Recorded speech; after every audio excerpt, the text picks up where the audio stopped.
Assalamualaikum warahmatullahi wabarakatuh. Saya Eva Nurdiana dari kelas SMD akan mempresentasikan tentang sejarah Qawaid al-Fiqhiyah atau kaidah fikih. Tentunya, sebelum mempelajari sejarah, perlu kita ketahui tentang pengertian kaidah fikih. Di sini saya akan menyebutkan pengertian secara sederhananya saja. Kaidah fikih adalah sebuah pedoman umum atau kaidah-kaidah universal bagi pelaksanaan hukum Islam aplikatif atau fikih. Atau lebih mudahnya, kaidah fikih adalah pedoman untuk pelaksanaan hukum Islam. Selanjutnya, manfaat mempelajari kaidah fikih yang tentunya sangat bermanfaat untuk kita yang basicnya mempelajari hukum Islam. Di sini saya hanya menyebutkan beberapa dan mungkin masih banyak lagi atau ada yang bisa menambahkan, dipersilahkan. Manfaatnya yaitu yang pertama, akan lebih mudah menetapkan hukum bagi masalah yang dihadapi. Yang kedua, akan lebih arif dalam menerapkan materi-materi hukum dalam waktu, tempat, dan keadaan yang berbeda. Dan yang terakhir, akan lebih mudah mempelajari hukum. Selanjutnya, kita masuk ke inti presentasi saya kali ini, yaitu sejarah Qawaid al-Fiqhiyah atau kaidah fikih. Di sini saya membagi menjadi 3 fase. Fase yang pertama yaitu pertumbuhan dan pembentukan, fase yang kedua yaitu fase perkembangan, dan yang ketiga yaitu fase pematangan, penyempurnaan, dan sistematisasi. Fase yang pertama, pertumbuhan dan pembentukan, lebih mudahnya saya bagi menjadi 3 waktu. Yang pertama, zaman Nabi Muhammad. Ketika zaman Nabi Muhammad, fikih telah mencapai puncak kejayaan. Kaidah fikih baru dibentuk dan ditumbuhkan. Ciri-ciri kaidah fikih yang dominan adalah jawami al-kalim atau kalimat ringkas tapi cakupan maknanya sangat luas. Atas dasar ciri dominan tersebut, ulama menetapkan bahwa hadis yang mempunyai ciri-ciri tersebut dapat dijadikan kaidah fikih.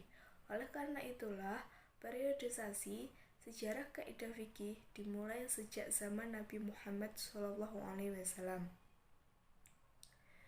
Yang kedua, zaman sahabat. Sahabat melanjutkan dan turut serta dalam pembentukan kaidah fikih. Beliau diantaranya adalah Umar bin Khattab dan Ali bin Abi Thalib. Sebagai contoh, pernyataan Umar bin Khattab yang diriwayatkan oleh Al-Bukhari dalam kitabnya Sahih Al-Bukhari, yaitu penerimaan hak berdasarkan kepada syarat-syarat.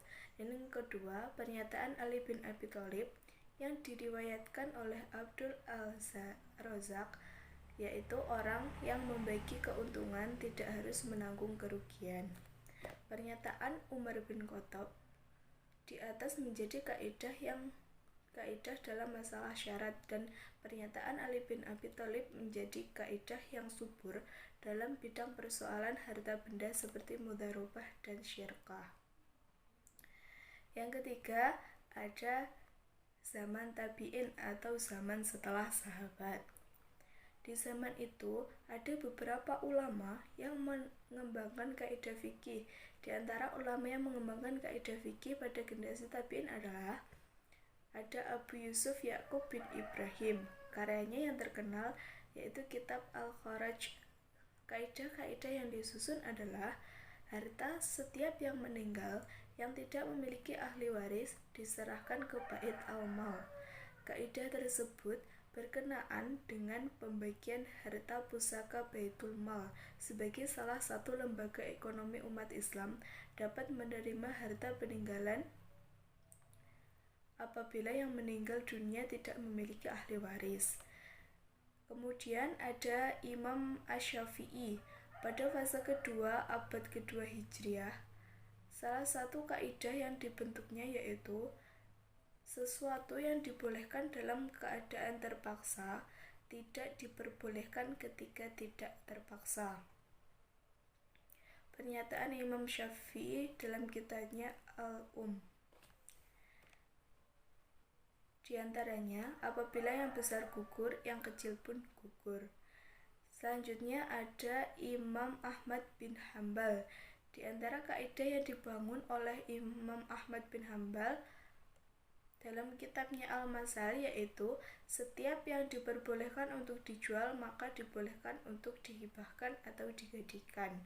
Selanjutnya ada Muhammad bin Al-Hasan Al-Syaibani yang mengemukakan apabila seorang mempunyai wudhu kemudian timbul keraguan dalam hatinya apakah dia sudah hadas, batal atau belum, dan keraguan ini lebih besar dalam pikirannya, lebih baik ia mengulangi wudhunya. Fase yang kedua yaitu fase perkembangan. Fase ini juga saya bagi menjadi 3 waktu. Yang pertama, abad keempat Hijriah. Abad keempat Hijriah adalah awal mula qawaid al-fiqhiyah atau kaidah fikih menjadi disiplin ilmu tersendiri dan dibukukan dan terus berlanjut pada masa setelahnya. Saat itu, fikih mengalami kemajuan yang sangat besar dan ulama pada saat itu merasa puas dengan perkembangan yang dicapai. Selanjutnya, abad ke-7. Qawaid al-fiqhiyah mengalami perkembangan yang sangat signifikan, walaupun terlalu dini untuk dikatakan matang. Yang ketiga, abad ke-8. Ilmu qawaid al-fiqhiyah mengalami masa keemasan, ditandai dengan banyak bermunculan kitab-kitab qawaid fiqhiyah. Dengan demikian, ilmu qawaid fiqhiyah berkembang secara berangsur-angsur.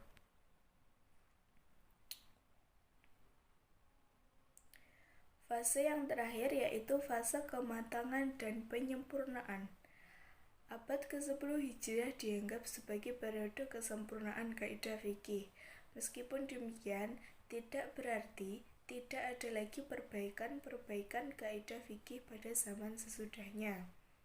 Penyempurnaan qawaid al-fiqhiyah atau kaidah fikih mencapai puncaknya ketika disusun Majalat Al-Ahkam Al-Adliyah pada akhir abad ke-13 Hijriah dan menjadi rujukan lembaga-lembaga peradilan pada masa itu. Kitab Majalat Al-Ahkam Al-Adliyah yang ditulis dan dibukukan setelah diadakannya pengumpulan dan penyeleksian terhadap kitab-kitab fikih adalah suatu prestasi yang gemilang dan merupakan indikasi pada kebangkitan fikih pada saat itu. Para tim penyusun kitab itu sebelumnya telah mengadakan penyeleksian terhadap kitab-kitab fikih, lalu mengkonstruksikan dalam bahasa undang-undang yang lebih bagus dari sebelumnya. Kitab Majalat Al-Ahkam Al-Adliyah inilah yang menyebabkan kaidah fikih semakin tersebar luas dan menduduki posisi yang sangat penting dalam proses penalaran hukum fikih. Bisa kita ambil intinya bahwa periodisasi kaidah fikih dimulai dari masa Nabi Muhammad SAW, kemudian diteruskan oleh para sahabat dan tabi'in, dan terus berkembang secara berangsur-angsur hingga puncaknya pada abad ke-13 Hijriah dengan kitab yang telah sempurna yaitu Majalat Al-Ahkam Al-Adliyah, dan setelah itu kaidah fikih tersebar luas dan menjadi pedoman dalam pelaksanaan hukum Islam. Sekian presentasi dari saya. Jika teman-teman ada yang mau menambahkan atau bertanya jika kurang jelas, dipersilahkan. Dan kurang lebihnya saya mohon maaf. Wabillahi taufiq wal hidayah. Wassalamualaikum warahmatullahi wabarakatuh.